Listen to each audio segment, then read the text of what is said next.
Bismillahirrahmanirrahim and welcome back. So far we have learned that what the TCA cycle is and how each reaction proceeds. ऐसे ही है ना? But in medicine, simply memorizing reactions isn't enough. Real excitement कब start होती है? तब जब something goes wrong. है ना? ऐसे ही है ना कि what happens if an enzyme is poisoned? या फिर what if a vitamin deficiency blocks the pathway? या why do some inherited mutations cause cancer while others lead to devastating neurological diseases? ठीक है, तो in today's lecture we will revisit the TCA cycle, लेकिन this time through the eyes of a clinician. ठीक है, at every step we will pause and ask a simple question. What happens if this reaction fails? ठीक है, तो let's begin.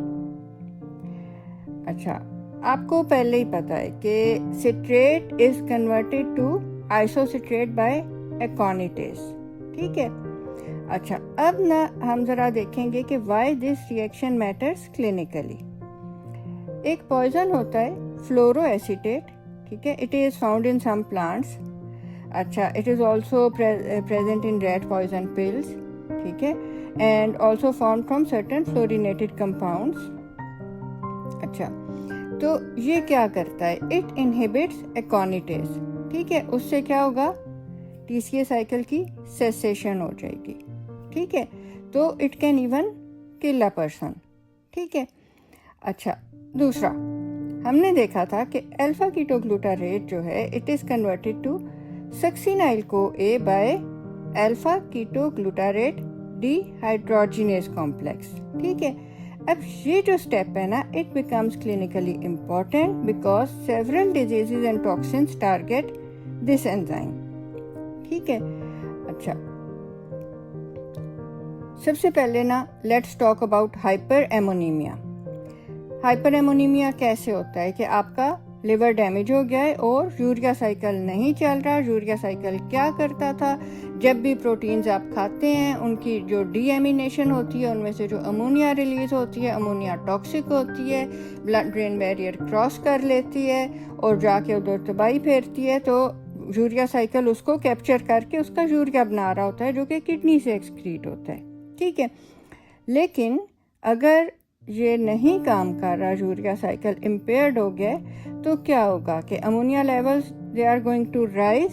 ठीक है, अब ये क्या करेंगे? They can cross the blood brain barrier. उधर ये पहुंच के क्या करेंगे? आपके दिमाग में इस वक्त क्या चल रहा है? आपके दिमाग में इस वक्त हजारों TCA साइकिल चल रहे हैं. ठीक है, अब जब अमोनिया का सैलाब आ गया ब्रेन में, तो वो क्या करेगी? वो देखेगी कि इधर TCA साइकिल चल रहा है और जो उधर अल्फा कीटोग्लूटारेट है उसमें वो आके इंसर्ट होना शुरू हो जाएगी, उसकी एमिनेशन कराने लग जाएगी. तो अल्फा कीटोग्लूटारेट की एमिनेशन हो तो वो क्या बन जाता है? वो ग्लूटामेट बन जाता है. ठीक है, लेकिन अमोनिया तो आई जा रही है, अब वो ग्लूटामेट को आगे से ग्लूटामीन बना देगी. ठीक है, लेकिन इट क्रिएट सेवरल प्रॉब्लम्स. क्यों? क्योंकि glutamate is an excitatory neurotransmitter. अब अमोनिया ने क्या किया? इसकी डिप्लीशन करा दी. ठीक है, so it is going to slow down the brain function. ठीक है, plus it is going to facilitate the development of hepatic coma. अब इधर ही नहीं ना बात खत्म होती. जो इसने ग्लूटामीन के ढेर लगा दिए उनसे क्या होगा कि glutamine acts like an osmotic sponge. ठीक है, it is going to pull water into the brain cells causing brain oedema. ठीक है, और यही नहीं, it also causes mitochondrial oxidative stress triggering apoptosis. ये जो ग्लूटामीन है. ठीक है, तो on top of all that क्या हुआ है कि ATP generation in the brain is impaired. ठीक है, तो अब अगर कोई भी कहे कि आज तक मेरी ज़िंदगी में मुझे TCA साइकिल काम नहीं आया, तो उसका TCA साइकिल बंद कर देना चाहिए. अच्छा, अब इधर एक और फेवरेट क्लिनिकल पर्ल है. क्या कि जो वर्निक्स कोर्साकॉफ सिंड्रोम है. ठीक है, ये किन में आप देखते हो? अल्कोहलिक्स में या फिर सीवियरली मेलनरिश्ड पेशेंट्स में. उसमें क्या होता है? थायमीन डेफिशिएंसी होती है. ठीक है, तो आपको पता है कि जो alpha ketoglutarate dehydrogenase complex है उसके जो कोएंजाइम्स हैं उन्हीं में से एक थायमीन है। ठीक है, अब इसकी एक्टिविटी अगर सीवियरली इम्पेयर हो गई है तो क्या होगा, ये TCA साइकिल भी इम्पेयर हो जाएगा। ठीक है, ये नहीं चल सकेगा क्योंकि अल्फा कीटो ग्लूटारेट के लेवल के ऊपर जो है ये आके इसको हिंड्रेंस मिलेगी कि थायमीन प्रेजेंट नहीं है। सिर्फ यही नहीं है, ठीक है, जो पायरुवेट डिहाइड्रोजिनेज कॉम्प्लेक्स है ना वो भी इसी तरह का है, उसको भी थायमीन रिक्वायर्ड है। तो नंबर 1 के क्या हुआ था कि आपका ग्लूकोज आता है, ठीक है, 6 कार्बन, उससे ग्लाइकोलाइसिस से 2 3 कार्बन पायरुवेट निकलते हैं, वो फिर 2 2 कार्बन एसिटाइल कोए में कन्वर्ट होते हैं। कौन करता है? Pyruvate dehydrogenase complex. अब अगर थायमीन डेफिशिएंसी है तो वो भी इनहिबिट हो गया, वो भी इनहिबिट हो गया है। तो इसका मतलब है कि एक तो ब्लॉक उधर लगा है कि वो पायरुवेट ग्लाइकोलाइसिस TCA साइकिल में जा ही नहीं पा रहा एसिटाइल कोए बनने के बाद, और अगर कोई थोड़ा बहुत पहुंच गया है तो उसको किधर ब्लॉक मिल गया है? अल्फा कीटो ग्लूटारेट डिहाइड्रोजिनेज के लेवल पे। ठीक है, और उसके अलावा ये भी होता है कि जो आपका है ना branch chain alpha keto acid complex, ठीक है, वो आपके ब्रांच चेन अमीनो एसिड्स को मेटाबोलाइज करता है। ब्रांच चेन अमीनो एसिड्स जो हैं वो मसल में मेटाबोलाइज होते हैं, बाकी सारे अमीनो एसिड्स लिवर में होते हैं, तो ये मसल को एनर्जी दे रहे होते हैं। ठीक है, तो वो भी नहीं बनेगी। ठीक हो गया। अच्छा, दूसरा क्या होता है कि आप एक जो बहुत इंपॉर्टेंट क्लिनिकल वार्निंग है कि never administer intravenous glucose to a thiamine deficient patient before giving thiamine. ठीक है, अगर आप दे दोगे तो it can precipitate acute lactic acidosis plus Wernicke's encephalopathy. ठीक है, कैसे करेगी? By forcing glycolysis without means to adequately channelise the pyruvate to TCA cycle. ठीक है, और अल्कोहलिक्स में ये क्यों होती है? क्योंकि अल्कोहलिक्स जो हैं उनको एम्प्टी कैलोरीज मिल रही होती हैं, उनकी भूख मरी होती है, वो अल्कोहल पे चल रहे होते हैं और उनके ग्लाइकोजन स्टोर्स इसलिए डिप्लीट हुए होते हैं। ग्लाइकोजन स्टोर्स डिप्लीट हैं तो इसका मतलब है कि वो बहुत ज़्यादा प्रोन है टू गो इनटू हाइपोग्लाइसीमिया। अब दूसरा जो है आपका प्लान बी क्या होता है अगेंस्ट हाइपोग्लाइसीमिया? ग्लूकोनियोजेनेसिस हो सकता है। तो अल्कोहलिक्स में ग्लूकोनियोजेनेसिस भी नहीं हो सकेगा क्योंकि उनकी NADH की रेशियो ज़्यादा है और वो जो है वो ग्लूकोनियोजेनेसिस वाले एंजाइम्स को इनहिबिट रखेगी। अच्छा, अब हम दोबारा ज़रा आ जाते हैं TCA साइकिल की तरफ। अब जो अल्फा कीटो डिहाइड्रोजिनेज कॉम्प्लेक्स है ना, इस पे एक और भी कल्प्रिट है जो कि एक्ट कर सकता है, और ये क्या है? ये एक पॉइजन है, आर्सेनाइट। ठीक है, आर्सेनाइट क्या करता है? ये सल्फाइड्रिल ग्रुप या SH ग्रुप जो है ना लाइपोइक एसिड का, और आपने देखा था कि लाइपोइक एसिड भी इसका कोएंजाइम है। ठीक है, तो वो उसके साथ बाइंड कर देता है। ठीक है, और अच्छा, आर्सेनाइट भी जो है ना वो भी थायमीन से किस तरह मिलता है कि वो भी इनहिबिट कर रहा है पायरुवेट डिहाइड्रोजिनेज कॉम्प्लेक्स को भी और branch chain alpha keto acid dehydrogenase complex को भी। ठीक है, तो आपको पता है कि जो थे army chief, serving army chief थे, मेरे ख्याल है जनरल आसिफ जंजुआ थे, तो उनको क्या हुआ था? ही कोलैप्स्ड ऑन अ ट्रेडमिल। वो एक्सरसाइज करते हुए कोलैप्स हुए थे, और जो उनकी वाइफ हैं उनको ये सस्पिशन थी कि उनको पॉइजन किया गया है, और फिर बहुत सी कॉन्स्पिरेसी थ्योरीज बनी कि किसी ने आर्सेनिक से उनकी प्लेट को पॉलिश किया था या व्हाटएवर। लेकिन आप ये देखें कि मसलन अगर कोई इंसान ट्रेडमिल पे कोलैप्स कर रहा है और उसको आर्सेनिक पॉइजनिंग है, तो आप देखो ना कि एक तो उसको ग्लाइकोलाइसिस से एनर्जी मिल रही थी, तो ग्लाइकोलाइसिस स्टॉप हो गया, पायरुवेट डिहाइड्रोजिनेज कॉम्प्लेक्स से आगे वो जा ही नहीं पा रहा कि उसको आगे ग्लाइकोलाइसिस को पायरुवेट पे तो नहीं रुकना था, उसको तो आगे एसिटाइल कोए बन के जो पायरुवेट है उसको TCA साइकिल में घूमना था। वो नहीं होगा, फिर आगे अगर कोई पहुंच जाएगा तो वो आगे उसको किधर ब्लॉक मिलेगा? Alpha ketoglutarate dehydrogenase complex पे। ठीक है, उसके अलावा मसल्स में जो एनर्जी दे रहे होते हैं ब्रांच चेन अमीनो एसिड्स, उनका मेटाबॉलिज्म भी रुक जाएगा। ठीक है, अच्छा, फिर ना आपने ये मेडिसिन सुनी होगी मेटफॉर्मिन। ठीक है, तो let's connect this pathway with the drug, और वो क्या है, मेटफॉर्मिन। ठीक है, अच्छा, मेटफॉर्मिन वैसे जो है ना वो complex 1 of the electron transport chain उसको इनहिबिट करती है। ठीक है, लेकिन कॉम्प्लेक्स 1 क्या करता था, जब उसके पास NADH आता था तो वो उसको चपेड़ मारता था, उससे इलेक्ट्रॉन्स ले लेता था और उसको NAD+ बना देता था और कहता था वापस जाओ और इलेक्ट्रॉन्स लाओ। लेकिन अब ये कॉम्प्लेक्स इनहिबिट हो गया है तो ये NADH को चपेड़ नहीं मार सकता, तो NADH जो है वो एक्यूमुलेट होगा। जब वो एक्यूमुलेट होगा तो वो पीछे से किसको ब्लॉक करेगा, क्योंकि वो NADH आ रहा किधर से, TCA साइकिल से आ रहा है ना, तो वो TCA साइकिल को पीछे जाके स्लो डाउन करेगा। ठीक है, खास करके वो आइसोसिट्रेट डिहाइड्रोजिनेज और अल्फा कीटो डिहाइड्रोजिनेज वाले जो स्टेप्स हैं ना उनको वो स्लो डाउन कर देगा। ठीक है, और अगर बहुत ज़्यादा NADH लेवल्स हो गए हैं तो फिर ये इनहिबिट ही हो जाएंगे। ठीक है, तो अब सेल को क्या करना पड़ेगा, उसको एनारोबिक ग्लाइकोलिसिस पे रिलाई करना पड़ेगा।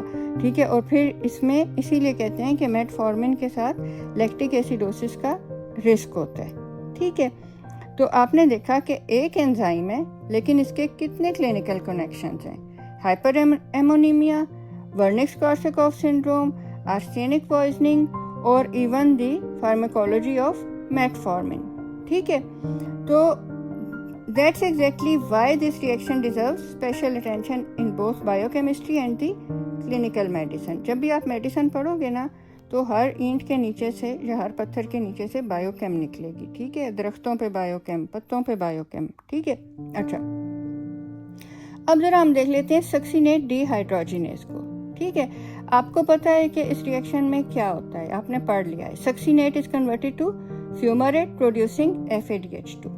ठीक है, लेकिन ये जो एंजाइम है ना, it has a fascinating personality.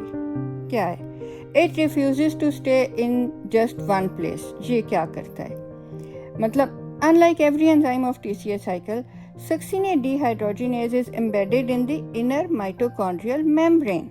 ठीक है, तो आप कह सकते हो कि it is living a double life. ठीक है, क्या होता है, during TCA cycle it converts succinate into fumarate. ठीक है, लेकिन at the very same time in the electron transport chain it serves as complex 2। देखा है ना, कॉम्प्लेक्स 2। ठीक है, और वो क्या कर रहा होता है, इलेक्ट्रॉन्स को यूबिक्विनोन या कोएंजाइम Q को दे रहा होता है। ठीक है, तो वन एंजाइम 2 जॉब्स। ठीक है, तो आप समझें कि ये मल्टीटास्किंग करता है। ठीक है, अच्छा, अब दूसरा हम देखते हैं कि where we can go wrong. Malonate जो है इट इज़ प्रेजेंट है, एक डाइकार्बोक्सिलिक एसिड है, it is present in biological systems. ठीक है, तो आप अगर इसको देखो ना, मेलोनेट की शक्ल देखो तो it looks remarkably similar to succinate. ठीक है, तो ऐसी चीज़ को हम क्या कहते हैं, स्ट्रक्चरल एनालॉग। ठीक है, और because of this resemblance malonate competes with succinate for the active site of succinate dehydrogenase। ठीक है, in other words it acts as a competitive inhibitor। ठीक है, अब इधर एक इंटरेस्टिंग पार्ट है। ठीक है, कि ये इनहिबिशन जो है इट इज कॉम्पिटिटिव। ठीक है, तो क्या मतलब हुआ कि if you provide more succinate तो आप इसको जो है वो ओवरकम कर सकते हैं। ठीक है, ये भी कॉन्सेप्ट काफ़ी टेस्ट होता है मेडिकल एग्जाम, ये बायोकेम के एग्जामिनेशंस में। ठीक है, लेकिन अभी स्टोरी एंड नहीं हुई। ठीक है, कई दफ़ा क्या होता है कि प्रॉब्लम जो है ना वो सिर्फ कोई इनहिबिटर ही नहीं हो सकता, एंजाइम के अंदर भी प्रॉब्लम हो सकती है। मसलन म्यूटेशंस जो है ना सक्सीनेट डिहाइड्रोजिनेज में, these are associated with few chromocytomas and paragangliomas। ठीक है, तो आपने देखा कि it isn't just an other metabolic enzyme, it is also an important player in medicine। ठीक है, तो क्या ये रिमार्केबल नहीं है कि एक रिएक्शन जो कि सो सिंपल लगता है पेपर पे, just turns out to have enormous clinical significance. ठीक है, और succinate dehydrogenase is the only TCA enzyme that is also part of the electron transport chain. Resume है ना एक सिंगल एंजाइम के लिए, है ना। अच्छा, अब हम आ जाते हैं फ्यूमरेज पे। ठीक है, फ्यूमरेज का दूसरा नाम क्या था, फ्यूमरेट हाइड्रेटेस, ठीक है। ये क्या करता था, it catalyzes the addition of water across the double bond of fumarate producing malate, ठीक है। तो एट फर्स्ट ग्लांस जो है ना आपको लगता है कि ये तो बड़ा ऑर्डिनरी सा रिएक्शन है, ठीक है, इट्स जस्ट एडिंग वाटर, ठीक है। But don't let this simple reaction fool you, ठीक है ना। When this enzyme doesn't work properly the consequences can be devastating, ठीक है। हम जरा स्टार्ट करते हैं ना इनहेरिटेड डिसऑर्डर से।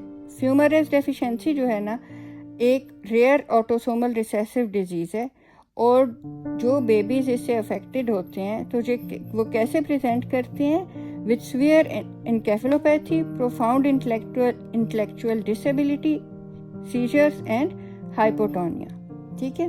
तो आपने देखा कि इट्स अमेजिंग कि how the deficiency of a single enzyme in the TCA cycle, अभी हम पूरे टीसीए की बात नहीं कर रहे, can have such profound effects on the developing brain, ठीक है।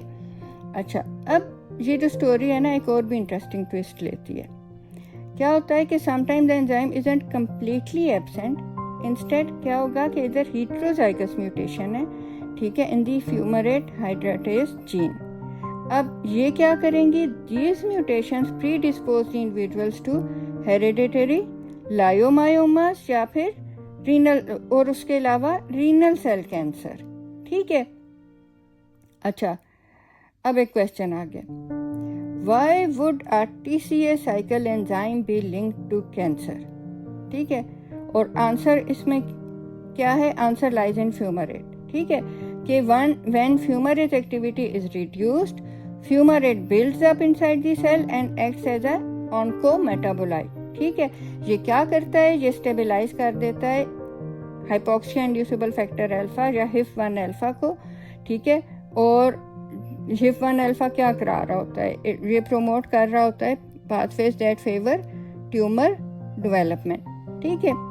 अच्छा, तो आपने देखा कि ये सिंपल हाइड्रेशन रिएक्शन जो है एक पावरफुल लेसन टीच कर रहा है कि sometimes the simplest looking reactions have the biggest clinical consequences, ठीक है। A single enzyme can be